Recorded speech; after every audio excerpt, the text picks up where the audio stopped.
दोस्तों, ये अंतरिक्ष है और आपका इंटरनेशनल स्पेस स्टेशन पर स्वागत है। आज की इस वीडियो में आप जानेंगे कि कैसी होती है स्पेस में एस्ट्रोनॉट्स की जिंदगी।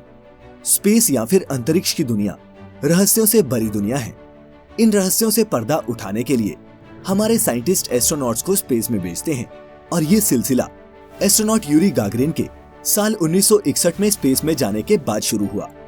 दोस्तों, स्पेस हमारी पृथ्वी जैसा बिल्कुल भी नहीं है और इसीलिए इसमें कोई शक नहीं कि स्पेस में गए एस्ट्रोनॉट्स की लाइफ काफी चैलेंजिंग होती है। वहाँ ना कोई एटमॉस्फेयर है और ना ही सांस लेने को ऑक्सीजन। ग्रेविटी बिल्कुल जीरो और ठंड इतनी कि सहन ना हो पाए। एस्ट्रोनॉट्स अपने स्पेशल सूट्स में ही अंतरिक्ष में जाते हैं, लेकिन क्या ये सूट पहनकर इनकी सारी प्रॉब्लम्स सॉल्व हो जाती हैं? वो क्या क्या चैलेंजेस हैं जो इन एस्ट्रोनॉट्स को स्पेस में फेस करने पड़ते हैं और कैसी होती है इंटरनेशनल स्पेस स्टेशन पर इनकी जिंदगी? ऐसे ही कई सवालों के जवाब लेकर हाजिर हैं हम द मिस्टिकल लैंड पर आज की इस वीडियो में। दोस्तों, स्पेस में जाना धरती की किसी और जगह पर जाने जैसा बिल्कुल नहीं है। ये एक बिल्कुल ही अलग अनुभव होता है। इस दौरान एस्ट्रोनॉट्स कई फिजिकल और मेंटल चेंजेस से गुजरते हैं, जिसकी ट्रेनिंग वो कई महीने या फिर सालों करते हैं। स्पेस में जाने वाले इन एस्ट्रोनॉट्स का ठिकाना बनता है ISS या फिर international space station. International space station पृथ्वी को 400 किलोमीटर की दूरी से परिक्रमा करने वाली एक एडवांस लेबोरेटरी है, जिसे अमेरिका, रूस सहित 16 देशों ने मिलकर $120 बिलियन की लागत से बनाया है। पृथ्वी से जाने वाला कोई भी विमान ISS से जाकर मिल सकता है। एस्ट्रोनॉट्स या तो अपने शिप में या फिर इस स्पेस स्टेशन में रहकर ही स्पेस का अध्ययन करते हैं। इंटरनेशनल स्पेस स्टेशन बिल्कुल एक होटल की तरह होता है, जिसमें सोने के लिए रूम्स नहीं बल्कि 6 स्लीपिंग क्वार्टर्स हैं। इसमें 2 बाथरूम, 1 जिम और 52 कंप्यूटर्स फिटेड हैं। लेकिन इससे पहले कि ये जाने कि इन एस्ट्रोनॉट्स को क्या क्या चैलेंजेस फेस करने पड़ते हैं, पहले जानते हैं कि स्पेस में इन एस्ट्रोनॉट्स का काम होता क्या है। पहला, स्पेस का अध्ययन और एक्सपेरिमेंट्स परफॉर्म करना। दूसरा, इंटरनेशनल स्पेस स्टेशन की मेंटेनेंस और मरम्मत। तीसरा, डेली एक्सरसाइज जो स्पेस में बहुत जरूरी है। चौथा, ISS के बाहर स्पेस वॉक परफॉर्म करना। और पांचवा, रिलैक्सेशन, क्योंकि वो भी जरूरी है। अब इन सब ड्यूटीज को परफॉर्म करने के अलावा एस्ट्रोनॉट्स खाते पीते हैं, सोते हैं, पढ़ते हैं, टॉयलेट जाते हैं, जिन सबको करने में भी उनको भारी मशक्कत करनी पड़ती है। पहला तो स्पेस में पहुंचते ही एस्ट्रोनॉट्स की बॉडी में इंटरनल चेंजेस होना शुरू हो जाते हैं। सबसे बड़ा चैलेंज स्पेस में अगर कोई चीज पेश करती है तो वो है ग्रेविटी। धरती पर तो ग्रेविटी की वजह से हमारे पैर जमीन पर रहते हैं, लेकिन स्पेस में ऐसा नहीं होता। वहां पर आपकी बॉडी वेटलेस हो जाती है और फ्लोट करने लगती है, जिसकी वजह से रूटीन काम जैसे नहाना और ब्रश करना, इन कामों में भी काफी मुश्किलें आती हैं। स्पेस में गए एस्ट्रोनॉट्स को हड्डियों और मसल लॉस की भी बहुत शिकायत रहती है। इससे बचने के लिए इन्हें हर दिन कम से कम 2 घंटे एक्सरसाइज करनी पड़ती है। नासा 3 तरह की मशीनों के जरिए अपने एस्ट्रोनॉट्स को एक्सरसाइज करवाती है। इसमें ट्रेडमिल सबसे इम्पोर्टेंट होती है, क्योंकि स्पेस में ज्यादातर काम एस्ट्रोनॉट्स तैरते हुए ही करते हैं। ट्रेडमिल पर चलने से एस्ट्रोनॉट्स की टांगों की हड्डियां और मसल्स हेल्दी रहते हैं। पृथ्वी पर हम सभी के लिए एक दिन 24 घंटे का होता है और स्पेस में गए एस्ट्रोनॉट्स भी पृथ्वी की ही तरह 24 घंटे का टाइम फॉलो करते हैं। लेकिन स्पेस स्टेशन की घूमने की तेज रफ्तार की वजह से इन 24 घंटों में ये 16 बार सूर्य को देखते हैं। स्पेस में जाने वाले एस्ट्रोनॉट्स अधिकतर ओमेगा कंपनी की स्पीड मास्टर प्रोफेशनल नाम की रिस्ट वॉच का ही इस्तेमाल करते हैं। एस्ट्रोनॉट्स को ये घड़ी पृथ्वी के टाइम के हिसाब से सुबह उठने में मदद करती है। सुबह उठने के बाद ये एस्ट्रोनॉट्स पृथ्वी जैसी रूटीन ही फॉलो करते हैं, लेकिन इनका इन कामों को करने का तरीका पृथ्वी से बेहद ही अलग होता है। शुरुआत करते हैं टूथब्रश से। एस्ट्रोनॉट्स के पास एक ग्रूमिंग किट होती है, जिसमें टूथब्रश और टूथपेस्ट जैसी सभी जरूरी चीजें होती हैं।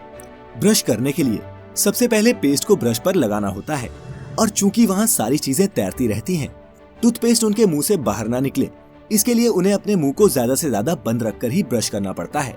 एस्ट्रोनॉट्स जो टूथपेस्ट करते हैं उसे निगला भी जा सकता है। फिर ब्रश करने के बाद अपने मुंह को साफ करने के लिए वो वाटर किट और वेट वाइप्स का इस्तेमाल करते हैं।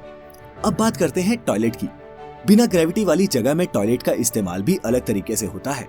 सिंपल भाषा में कहें तो यूरिन के लिए बाथरूम में एक पाइप लगी होती है और नंबर 2 के लिए बाथरूम में एक बहुत ही छोटी सी सीट होती है, जिसमें एक सक्शन ट्यूब फिटेड होता है।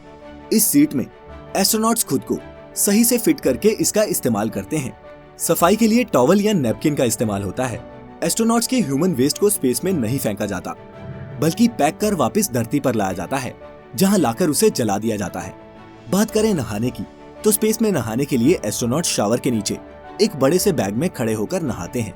वह पहले शैम्पू को अच्छी तरह से बॉडी पर मलते हैं और इसके बाद वे स्पंज या फिर कपड़े से शैम्पू और पानी पोंछते हैं ताकि वह इधर उधर बिखरे नहीं।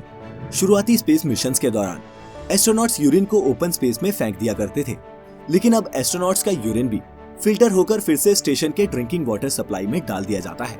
स्पेस स्टेशन पर किसी भी चीज को वेस्ट नहीं किया जाता। आखिरकार इसे हफ्ते के 7 दिन और 2400 घंटे इसमें रहने वाले एस्ट्रोनॉट्स को साफ पानी, हवा और पावर प्रोवाइड जो करनी होती है। सुबह फ्रेश होने के बाद ये एस्ट्रोनॉट्स ब्रेकफास्ट करते हैं। नाश्ते में यहाँ भी घर की तरह ही किचन ब्रेड होता है। यहाँ खाने की सारी चीजें डिहाइड्रेटेड फॉर्म में ही होती हैं ताकि वो लंबे समय तक खराब ना हो सके। आमतौर पर खाने में अंडे, मीट, ब्रेड और सब्जियां होती हैं। इसके बाद एस्ट्रोनॉट्स अपने कंप्यूटर और इक्विपमेंट को चेक करते हैं। लेनोवो का थिंकपैड ऐसा इकलौता लैपटॉप है जिसे इंटरनेशनल स्पेस स्टेशन में इस्तेमाल करने की अनुमति है। इसके बाद धरती से संपर्क करके मिशन के बारे में चर्चा या फिर आगे की प्लानिंग की जाती है। इतिहास में कई एंटी सैटेलाइट मिसाइल्स छोड़कर कई सैटेलाइट्स को तबाह किया है, जिनका कचरा आज भी अर्थ के ऑर्बिट में घूम रहा है। कई बार मलबे के इन टुकड़ों से ISS को नुकसान भी पहुंचता है। ऐसी सिचुएशंस में स्पेस सूट पहनकर एस्ट्रोनॉट्स स्पेस स्टेशन से बाहर निकलकर इस लैब की मरम्मत करते हैं। जब एस्ट्रोनॉट अपने शिप से बाहर निकलकर ओपन स्पेस में जाते हैं तो उसे स्पेस वॉक कहते हैं। दिन भर के काम और एक्सरसाइज करने के बाद डिनर करके रात 9:30 से 10:30 बजे तक एस्ट्रोनॉट्स अपने अपने स्लीपिंग पॉड्स में जाकर सो जाते हैं और फिर अगले दिन भी वो इसी सेम रूटीन को फॉलो करते हैं। वहीं स्पेसक्राफ्ट में एस्ट्रोनॉट्स खुद को शिप के किनारे बांधकर सोते हैं। ये इसलिए होता है ताकि वो अपने शरीर को एक जगह पर रख सके। सोने से पहले स्पेसक्राफ्ट की वेंटिलेशन को भी इस तरह से बैलेंस किया जाता है ताकि नींद के दौरान वहाँ कार्बन डाइऑक्साइड का लेवल ज्यादा ना हो जाए। स्पेस में एस्ट्रोनॉट्स उल्टे होकर सोएं या सीधे होकर, इनको कोई भी सेंसेशन नहीं होती। सिर्फ देखने वालों को ही पता लगता है कि सामने वाला इंसान सीधा है या फिर उल्टा। काम के अलावा स्पेस स्टेशन में काफी फन और मस्ती भी होती है, जिसका एक्सपीरियंस दुनिया में बेहद ही कम लोगों को है। दोस्तों, अगर ये सब देखकर आप भी ये सोच रहे हैं कि काश आप भी स्पेस और इंटरनेशनल स्पेस स्टेशन को एक्सपीरियंस कर पाते, तो हम आपको बता दें कि आने वाले टाइम में शायद आपका ये सपना भी सच हो जाए, क्योंकि कई प्राइवेट कंपनीज तेजी से स्पेस टूरिज्म की फील्ड में अपने कदम बढ़ा रही हैं। अब वो टाइम दूर नहीं जब कंपनीज आपको स्पेस टूर पैकेजेस ऑफर करेंगी, लेकिन इसके लिए आपको एक मोटी रकम खर्च करनी पड़ेगी। पैकेज के रेट्स का अंदाजा आप इस बात से लगा सकते हैं कि एक स्पेस सूट बनाने में ही लगभग 80 करोड़ रुपए का खर्च आता है। इसीलिए अगर आप भी स्पेस जाने का सपना रखते हैं तो इतने पैसे कमाइए कि एज ए टूरिस्ट आप भी अंतरिक्ष की सैर पर जा सकें। स्पेस सूट्स इतने महंगे क्यों होते हैं, इस पर वीडियो तब जब इस वीडियो पर आपके 10,000 लाइक्स मिलेंगे। तो इस वीडियो को थम्स अप देना ना भूलें। और अगर आपको ऐसी और भी इंटरेस्टिंग वीडियोस देखना पसंद है तो हमारे चैनल को अभी सब्सक्राइब करें और नोटिफिकेशंस उस बेल आइकन पर क्लिक करके ऑन कर लें, ताकि आपसे हमारी कोई भी वीडियो मिस ना हो पाए। और सबसे अच्छी बात तो ये है दोस्तों कि ये बिल्कुल मुफ्त है। मिलेंगे आपसे फिर एक नई वीडियो के साथ। फिलहाल आज के लिए इतना ही। अब हमें इजाजत दें। आपका बहुत बहुत शुक्रिया।